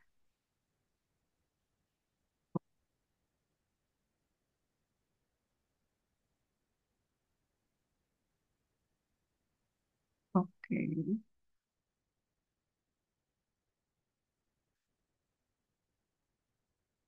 Oh, Cortex ya. Wah, Cortex ini memang jadi ini ya, bual-bualan ya. Padahal nggak salah sistemnya sih. Namanya aturan, kita pasti ngikutin aja. Ini update-nya sebagai demikian gitu ya. Kalau misalnya kita kita nggak ngikutin juga salah gitu ya. Jadi memang serba salah nih. Nah, pertanyaan dari Mbak Sabrina, perhitungan PPh satu, apakah di tahun 2025 ini ada perbedaan peraturan pelatoran tadi apa pajak ya di JJP online atau masih sama dengan tahun 2024? Nah, ada ini sebenarnya kan bukan ranah HR ya, tapi untuk informasi aja, correct me if I'm wrong gitu ya. Kalau misalnya ada seli- perbedaan perhitungan itu ada sejumlah perubahan yang mungkin dibilang signifikan mungkin gitu ya. Ada kalau nggak salah di ternya tarif efektif serta ratanya itu beda gitu ya, bulanan atau harian sepanjang tahun kecuali pada masa pajak terakhir. Nah, itu kan yang 2023 sebenarnya. Nah, kalau misalnya sistem pelaporan itu ke Cortex itu perbedaannya pembuatan bukti potong. Makanya tahu tadi saya sempat tampilin sebenarnya di slides kita itu sebenarnya kan secara manual kita cetak tuh kita kasih ke karyawan. Nah, sebenarnya untuk di Cortex sendiri sudah terintegrasi di situ. Jadi teman-teman karyawan atau teman-teman itu bisa secara digital melihat. Nah, penghasilan saya juga penginputan secara bulanan juga sudah terinput di situ ya. Jadi sangat membantu dari sisi itunya gitu kan. Ada juga otomasi billing. Jadi sistemnya tuh memang sudah otomatis, ada kode billingnya sendiri, ada jatuh temponya berapa hari gitu ya setelah pembuatan bukti potongnya. Jadi memang secara sistem mungkin akan lebih lebih baik ya, perubahan-perubahan yang lebih baik. Tapi kalau berdasarkan pengalaman ya ke teman-teman eksekutor ya, atau tax konsultan di perusahaanku di Fastech sendiri, memang di awal karena masih baru, awam gitu ya, enakan dulu gitu ya. Pasti ada yang kayak gitu ya namanya adaptasi begitu ya. Kita juga di Cortex sendiri, kalau aku nggak salah bisa verifikasinya tanpa Evin gitu kan, yang biasanya mungkin kalau pengalaman dulu-dulu tuh aduh Evin saya mana di keep atau enggak, kadang-kadang ada orang yang nyimpen atau enggak ya, tapi kan kalau di Kotak sendiri sudah secara digital simpan seperti itu sih kurang lebih. Ada pro dan kontranya, kita tunggu aja maksimalnya seperti apa di konteks sendiri sih, begitu Mbak Lala. Baik, mungkin bisa jadi itu menambah wawasan juga ya bagi HR ya Ibu ya. Untuk istilahnya tuh nanti lebih paham nih bagaimana nanti berkolaborasi, berkoordinasi, dan bekerja sama dengan tim tax dan finance untuk pelaporan pajak seperti itu. Baik Ibu, Betul, betul. dua pertanyaan lagi dari Ibu. Dipersilahkan untuk memilih kira-kira pertanyaan yang mana nih yang menarik perhatian Ibu seperti itu. Ini sebenarnya dari Pak Fikih ya, Pak Fikih Junianto. Soalnya dia pengulangan nih pertanyaannya kayak penting banget nih gitu kan. Baik, Ibu. Jadi kalau kalau misalnya di awal sendiri kan ada pertanyaan dari Pak Fikih sendiri. Mm.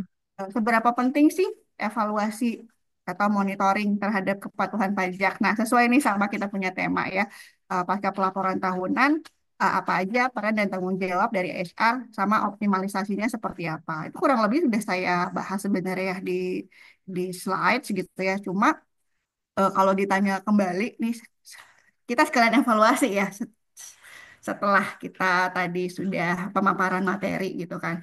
Jadi ya pentingnya kenapa evaluasi? Karena jangan sampai kita punya eh, miss ya, miss di tahun kemarin kejadian juga nih di tahun ini gitu loh. Jadi kita mencegah resiko resiko yang sudah terjadi untuk kejadian lagi gitu. Terus misalnya ada sanksi, ada pemeriksaan karena kita kita kayaknya datanya nggak sesuai gitu, karena itu harus kita preventnya dengan evaluasi tahunan gitu ya. Jadi apa yang terjadi di tahun ini, kendalanya apa, itu jangan sampai kita ketemu lagi di tahun depan gitu kan. Kita juga bisa identifikasi kesesuaian sama eh, adanya transparansi. Transparansi sendiri mungkin mungkin kalau kalau misalnya bisa diriletkan sama kerjanya HR sendiri itu karena kita evaluasi itu mungkin bentuknya win-win solutionnya, jangan sampai karyawan itu membayar pajak yang sebenarnya bisa aja loh nggak segitu gitu ya, atau perusahaan juga seperti itu bisa kita siasati nih. supaya nggak terlalu besar gitu ya angkanya. Nah, itu kan seninya HR ada di situ. Contohnya bisa kita mainin di tunjangan gitu ya, ada yang natural karena kan ada tunjangan-tunjangan yang nggak dibebankan objek pajak ya, bisa dimainin di situ.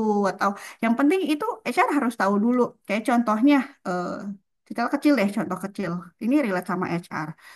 Misalnya kita setiap tahun pasti ya kalau misalnya perusahaan ada employee gathering, kumpul nih biasanya tahunan gitu ya.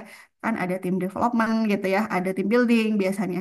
Nah, kadang-kadang kan ada ide nih dari karyawan. Oh, ajak family dong gitu. Jadi family gathering. Itu tuh treatmentnya akan beda Bapak Ibu. Nah, yang kayak gitu kan kita perlu tahu. Kita mau mengajukan ke manajemen apakah employee gathering atau family gathering. Karena perhitungan pajaknya kan beda gitu ya. Bisa saja kalau misalnya ternyata employee gathering kita membayar pajak nol, tidak dibebankan gitu ya. Tapi kalau misalnya family itu perhitungannya ada ya Bapak Ibu ya. Kita ngelihat dulu dari labanya perusahaan dan itu mungkin nggak akan kita bahas di sini. Cuma itu jadi salah satu contoh aja. Kenapa sih HR itu harus melek melek pajak? Jangan sampai yang karena kita nggak tahu nih, yaudah family gathering aja. Padahal nanti in the end of the year, wah pajaknya gede juga ya. Padahal kalau employee gathering bisa saving lebih segini gitu ya. Tapi kalau misalnya karena kemarin kita family, jadinya full nih dapetnya gitu kan, pajaknya harus kita bebankan semua gitu kan. Nah, yang kayak gitu-gitu sih perlu perlu peran evaluasi ya. Mungkin nggak kejadian di tahun ini, tapi kejadian di tahun depan gitu ya. Itu relate-nya sama kita punya data karyawan, tunjangan dan segala macam. Seperti itu ya, Pak Vicky. Baik, seperti itu Pak Vicky. Semoga menjawab pertanyaannya. Bagaimana seberapa penting HR terkait perpajakan ini. Dan untuk pertanyaan selanjutnya, Ibu Yurika, pertanyaan terakhir nih. Ibu Yurika bisa pilih. Tapi Ibu mohon maaf sebelumnya kalau dari saya, layar Ibu nampaknya delay Ibu. Jadi suaranya Adele ya. sampai duluan, tapi layarnya masih berbicara. Seperti itu Ibu.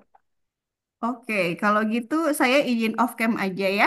Iya, boleh off cam dahulu Ibu atau mungkin nanti on cam kembali Ibu. Oke. Ini sepertinya aplikasinya agak error. Kita lanjutkan saja ya, Mbak ya. Baik, baik. Nextnya, tapi suara saya masih aman ya? Masih aman sekali Ibu. Untuk videonya Ibu yang ini. Sudah Ini ya, sudah saya ini. off cam ya. Oke, udah, oke sudah off cam. Ya. Next ini ada satu lagi yang mungkin akan saya bahas ya.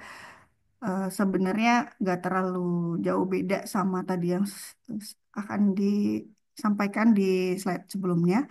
Ini adalah faktor apa aja sih faktor internal dan eksternal dalam optimalisasi peran HR dalam evaluasi kepatuhan pajak perusahaan pasca pelaporan tahunan. Balik lagi ini sesuai sama kita punya topik ya.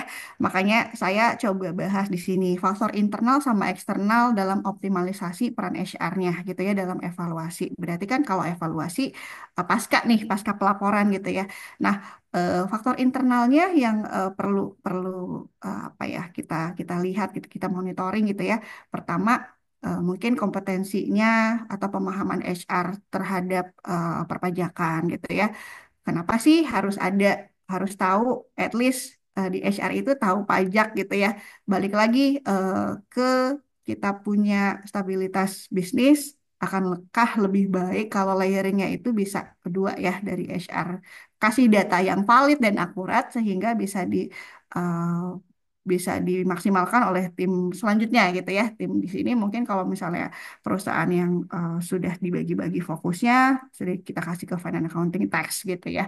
Nah, em, kompetensi sendiri bisa mungkin teman-teman HR ini dapatkan dari training, development. Jadi itu pun bisa dijadikan salah satu program training gitu ya bagi-bagi HR. ataupun misalnya nanti di rekrutmen gitu ya, kita misalnya memang mau mencari untuk bagian khusus untuk payroll gitu ya, compensation and benefit. Nah, ini yang menjadi kompetensi atau kualifikasi yang perlu diperhitungkan gitu ya untuk rekrutmennya. Sehingga apa? Sehingga skillnya dia ini bisa berguna gitu untuk kita punya perusahaan. Nah, kedua mungkin kompetensi juga terhadap sistem informasi sama teknologi. Kita perlu melek banget teknologi, kalau nggak kita akan ketinggalan ya Bapak Ibu. Nah, di sini peran HR sendiri akan sangat dimudahkan gitu ya kalau kita sudah pakai sistem, kalau kita sudah punya misalnya kalau misalnya ada grid day. Grid day di sini juga tadi saya sempat lihat ya untuk profilnya sendiri HRIS bisa payroll juga gitu ya, payslip juga. Itu juga akan sangat memudahkan HR gitu sehingga untuk sisi administrasi HR ini udah tidak perlu pusing lagi gitu ya. Perhitungan pajak pun kita tinggal masukin formula di awal biasanya kalaupun ada update regulasi itu tinggal kita update formulanya sehingga nggak masalah nih ada berapa ratus orang karyawan yang kita handle, at least formulanya sama, data yang kita input misalnya gaji pokok, tunjangan dan segala macam itu sudah sesuai, itu akan sangat memudahkan HR dan akan sangat membantu perusahaan gitu ya untuk meminimalisir kesalahan-kesalahan juga ya. Kalau misalnya manual kan kita harus benar-benar double check ya, jangan sampai eh, ya salah angka aja udah nanti kemana-mana ya bisa jadi sanksi gitu ya, sanksi pribadi ataupun nanti perusahaan. Nah, internal lagi bisa ada komitmen manajemen nih. Kadang-kadang HR-nya udah melek tapi manajemen masih belum gitu ya. Masih belum bisa gitu, belum bisa. Pak, aturannya kayak gini loh, Pak, gitu loh. Kita harus gimana nih gitu kan. Ya, kita cuma bisa bersuara bagusnya seperti ini. Sharing pro kontranya seperti apa gitu ya. Terus regulasi yang update seperti ini, Pak, kalau kita nggak ikutin nanti kita begini-begini. Jadi kita memang harus sampaikan itu gitu kan ke manajemen gitu ya. Jadi kita create, jangan cuma bawahnya aja kita tekan gitu ya, atasnya juga coba kita coba buka matanya gitu kan. Ujung-ujungnya buat perusahaan kok Pak. Mungkin nggak kerasa di saat ini ya, cuma waktu perhitungan tahunan, wah ternyata gede banget ya. Kenapa nggak dulu begini misal gitu kan. Itu kan ya salah satu apa ya penting ya hal-hal penting lah jangan sampai kita nggak ada perbuatan preventif dulu seperti itu. Nah ada juga kalau tadi komitmen manajemen seperti apa, misalnya ada kebijakan perusahaan yang belum relate nih sama sama kita punya mau optimalisasi. Nah berarti kan dari perannya HR perlu mungkin ada perubahan kebijakan, misalnya dari tunjangan-tunjangan yang harusnya em, tidak dibebankan pajak. Jadi tidak gitu kan perlu ada koordinasi dengan tim manajemen. Sedangkan untuk faktor eksternal tadi sempat saya sharing misalnya ada perubahan regulasi perpajakan yang berubah-berubah. Nah, kayak sekarang sistemnya pakai Cortex, penginputannya yang berbeda, itu yang pusing memang orang pajak nih biasanya, orang finance accounting nih biasanya ya. Tapi kan itu akan kemana-mana dampaknya gitu kan. Nah, perubahan regulasi ini mungkin pun akan jadi salah satu dasar untuk tadi restrukturisasi tunjangan. Jadi akan sangat berpengaruh juga nih untuk kita punya stabilitas bisnis yang oke gitu ya. Jangan sampai regulasinya berubah, tapi kita masih pakai treatment yang sama. Sehingga kok angkanya padahal tahun kemarin oke ya begini, ternyata regulasinya berubah, kita nggak ikut. Nah itu kan lumayan concerning banget di situ. Terus mungkin juga ada apa ya hubungan sama pajaknya nih, kantor pajaknya gitu ya, otoritas pajaknya. Misalnya apa pelayanannya baikkah atau kayak tadi bisa nggak kasih penyuluhan. Nah, kayak gitu kan kita bisa koordinasi dengan baik. Terus ya balik lagi ke apa kondisi dan situasi perusahaan sedang seperti apa ekonominya gitu ya. Jadi itu juga kalau lagi nggak stabil, boro-boro ya. Kalau misalnya Pak tunjangannya jadi ini Pak gitu kan, Bu ini bisa nggak kalau dimasukin ke bukan pajak misalnya itu juga sangat relate ya.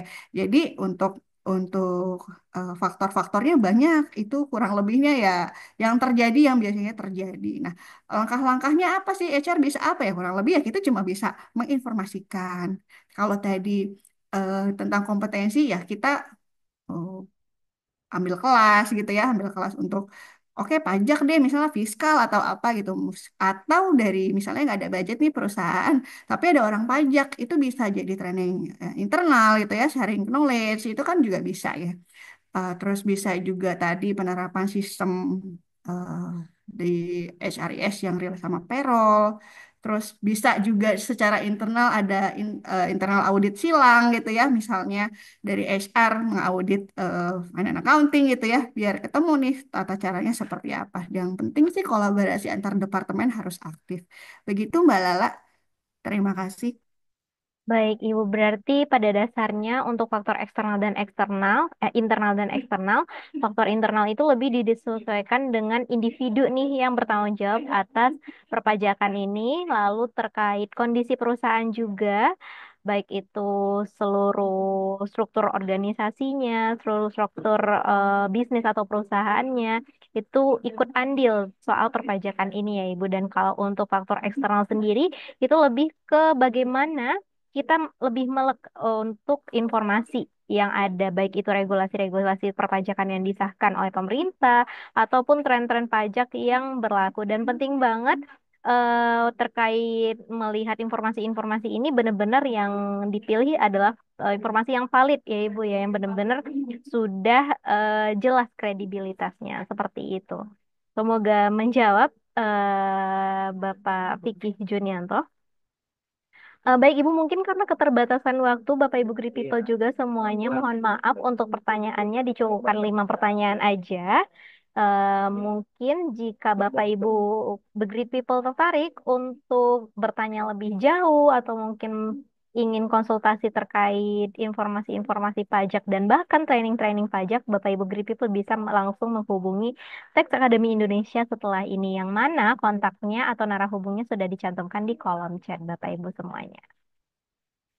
Baik, Ibu, Bapak Ibu Great People, itu tadi sesi Q&A kita. Terima kasih banyak kepada Ibu Yurika atas jawaban yang telah diberikan dan juga materi yang telah disampaikan. Nah, Ibu, sebelum mengakhiri segmen dari Tax Academy, sebelum mengakhiri segmen materi kita pada webinar ini, Ibu mungkin bisa berikan closing statement terlebih dahulu terkait materi yang sudah disampaikan pada hari ini.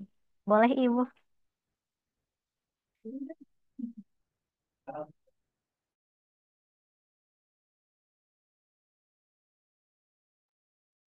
Oke, saya izin off cam lagi ya daripada nanti overlap lagi.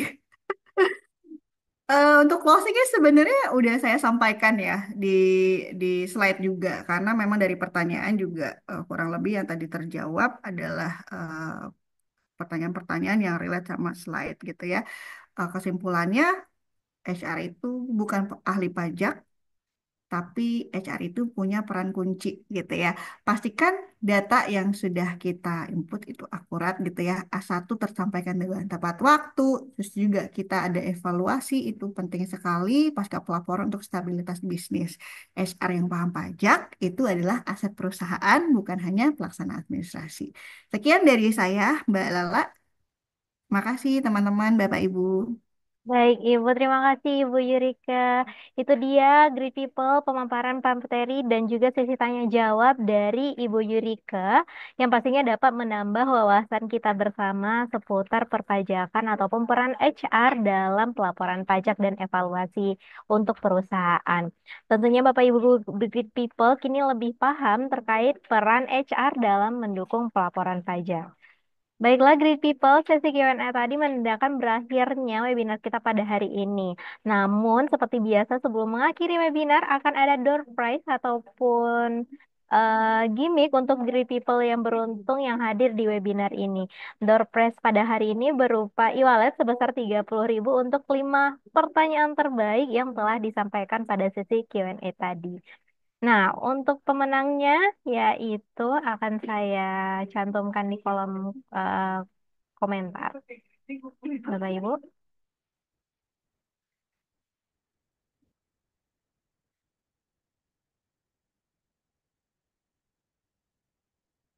Selamat kepada Bapak Ageng, Ibu Junika, Ibu Sabrina, dan Bapak Fikih Junianto yang telah menyampaikan 5 pertanyaan terbaik seputar materi pada hari ini. Untuk klaim e-wallet ataupun untuk klaim hadiah, Bapak Ibu Great People bisa langsung menghubungi saya di nomor yang sudah saya cantumkan di kolom komentar, yang nantinya akan diproses hadiahnya dalam 3 hari kerja. Baik, Bapak Ibu Great People, sebelum ditutup, saya ingin menyampaikan beberapa hal terlebih dahulu. Saya ingin mengumumkan kepada Bapak Ibu Great People bahwa Great Day Connect saat ini sudah memiliki community di WhatsApp Group sebagai wadah khusus yang tentunya akan bermanfaat bagi rekan-rekan praktisi HR. Bagi Great People yang ingin bergabung, silahkan scan QR Code yang tertera atau kunjungi yang link yang tersedia di layar. Atau mungkin bisa screenshot terlebih dahulu untuk nanti di-scan di kemudian.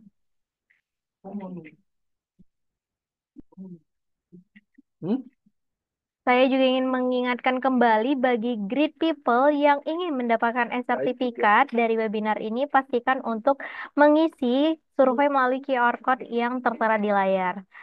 Saat ini, Bapak Ibu great people bisa scan QR Code yang tertera di layar dan menjawab beberapa pertanyaan yang telah disediakan.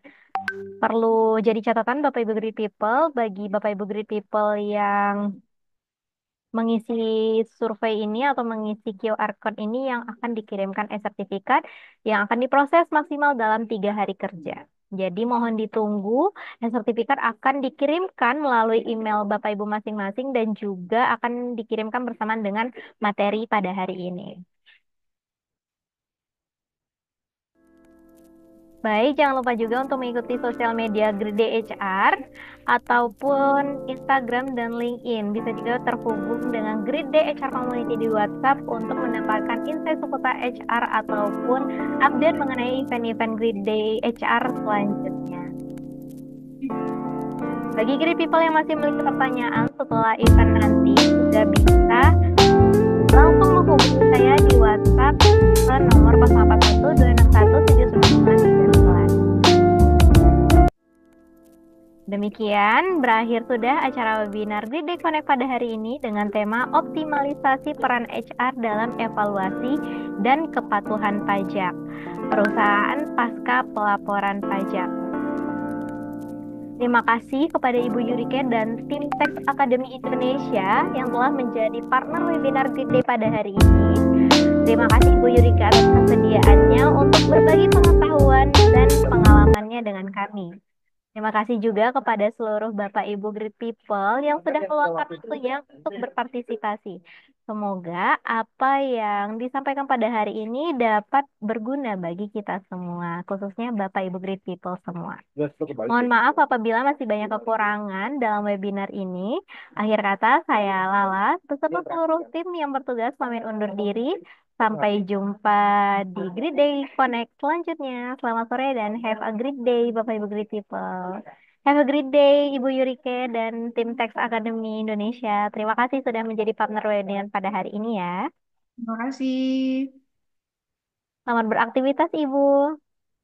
Iya, sama-sama. Terima kasih Bapak Ibu.